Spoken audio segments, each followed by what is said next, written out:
কৃষিবিদদের প্রতি বৈষম্য নিরসন সহ ৬ দফা দাবিতে কৃষি অনুষদের প্রশাসনিক ভবনের সামনে বিক্ষোভ করেছে বাংলাদেশের কৃষি বিশ্ববিদ্যালয়ের শিক্ষার্থীরা। এ নিয়ে বিস্তারিত জানাতে সেখান থেকে সরাসরি যুক্ত হচ্ছেন ইমতিয়াজ আহমেদ। ইমতিয়াজ, বিক্ষোভে শিক্ষার্থীরা কি দাবি জানাচ্ছেন, বিস্তারিত জানাবেন। ৬ দফা দাবিতে বাংলাদেশ কৃষি বিশ্ববিদ্যালয়ের শিক্ষার্থীদের, বিশেষ করে কৃষি অনুষদের যারা শিক্ষার্থী রয়েছেন তারা কিন্তু এখন উত্তাল রয়েছেন। আমরা দেখতে পাচ্ছি মুহুর্মুর স্লোগান তারা দিচ্ছেন তাদের ৬ দফা দাবি আদায়ের পক্ষে।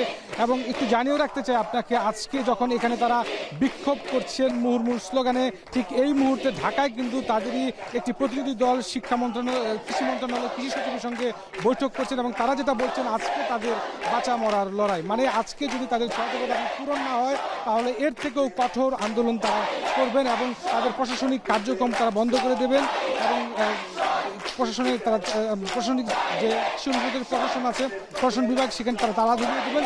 এবং একটু জানিয়ে রাখতে চাই দর্শকদের উদ্দেশ্যে, ৪ মে কিন্তু কৃষি সম্প্রসারণ অধিদপ্তরের অধীনে বাংলাদেশের ১৭৪ জন কৃষি উপসহকারীকে পদোন্নতি দিয়ে, সহকারী কৃষি কর্মকর্তা পদোন্নতি দিয়ে একটি কিন্তু প্রজ্ঞাপন জারি করা হয়। তারপর থেকেই মূলত বাংলাদেশ কৃষি বিশ্ববিদ্যালয় কৃষি অনুষদের যত শিক্ষার্থী রয়েছেন তারা কিন্তু খুশি হন এবং তাদের আন্দোলনের সাথে একতা কিন্তু প্রকাশ করেন সারা দেশের কিন্তু কৃষি অনুষদের শিক্ষার্থীরা। তাদের যে উল্লেখযোগ্য দাবিগুলো রয়েছে, সেখানে ডিআইই, বিএডিসি সহ অন্যান্য সব গবেষণা প্রতিষ্ঠানে ১০ম গ্রেড উপসহকারী কৃষি কর্মকর্তা, বৈজ্ঞানিক কর্মকর্তা সমমান কৃষি কর্মকর্তাদের জন্য উন্মুক্ত করা, ডিআইই ও অন্যান্য কৃষি সংশ্লিষ্ট প্রতিষ্ঠানে ৯ম ও অন্যান্য গ্রেডে নিয়মিত রিভিজিট ও পদ বৃদ্ধি করা সহ ৬ দফা দাবিতে তারা কিন্তু আন্দোলন চালিয়ে যাচ্ছেন। তারা বলছেন যারা ডিপ্লোমাধারী তারা কেন এই বিসিএসের পদটি তাদেরকে দেওয়া হবে এবং তারা যে দাবিটি করছেন, প্রতি বছর এই কৃষি বিশ্ববিদ্যালয় থেকে, বাংলাদেশ কৃষি বিশ্ববিদ্যালয় থেকে প্রায় ১৫০০র মতো কিন্তু শিক্ষার্থী কিন্তু বিসিএসে পাশ করেন এবং ১০০টির মতো পদ পান এবং অন্যান্য শিক্ষার্থীরা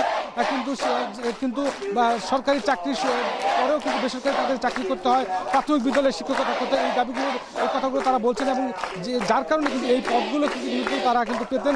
এবং তারা যেটা বলছেন যে বাংলাদেশ সামনের দিকে যখন এগিয়ে যাবে, গবেষণাধর্মী কৃষি হবে, বাংলাদেশ কৃষিতে উন্নয়ন করবে, উৎপাদন বাড়ানোর কথা বলছে, তখন এই ধরনের বৈষম্য এবং এই পদটি তাদের কাছ থেকে কেড়ে নেওয়া এবং যারা আসলে ডিপ্লোমাধারী তাদেরকে এই বৈজ্ঞানিক পদটি দেওয়া আসলে কতটুকু যুক্তিযুক্ত সেই বিষয়টি নিয়ে তারা আন্দোলন করছেন। এবং তারা বলছেন যতক্ষণ পর্যন্ত তাদের দাবি আদায় না হচ্ছে তারা তাদের এই প্রশাসনিক এই ক্যাম্পাসটি তারা ছাড়ছেন না এবং তারা তাদের আন্দোলন আরও জোরদার করছেন। আমরা দেখতে পাচ্ছি যে এই বিকেলে প্রায় ৩ ঘন্টার উপরে হলো তারা কৃষি অনুষদের শিক্ষার্থীরা কিন্তু এখানে বিক্ষোভ করে যাচ্ছেন এবং তারা তাদের দাবি আদায়ের পক্ষে কিন্তু কথা বলছেন এবং এখানে মুহুর্মুর স্লোগানে কিন্তু উত্তাল হয়ে উঠছে বাংলাদেশ কৃষি বিশ্ববিদ্যালয়ের এই কৃষি অনুষদের কৃষি প্রশাসনিক ভবন।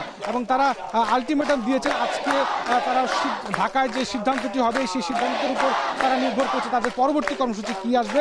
এবং তারা যদি বিশেষ করে তারা যেটা বলার চেষ্টা করছেন যে তাদের যে ৬ দফা রয়েছে সেই ৬ দফার দাবি যদি পূরণ না হয় তারা এর থেকেও আরও কঠোর কর্মসূচি দিতে বাধ্য হবে। এবং সুতরাং এই জন্য তাদের দাবি পূরণের মাধ্যমে তারা আসলে হাসি মুখে তাদের কলেজ ক্যাম্পাসে পড়াশোনায় ফিরে যেতে চান এবং একটি সুন্দর কৃষি ব্যবস্থা তারা গড়ে তুলতে চান, এমন কিন্তু দাবি জানাচ্ছে শিক্ষার্থীরা। সব মিলে এই ছিল বাংলাদেশ কৃষি বিশ্ববিদ্যালয় থেকে আমার কাছে সর্বশেষ।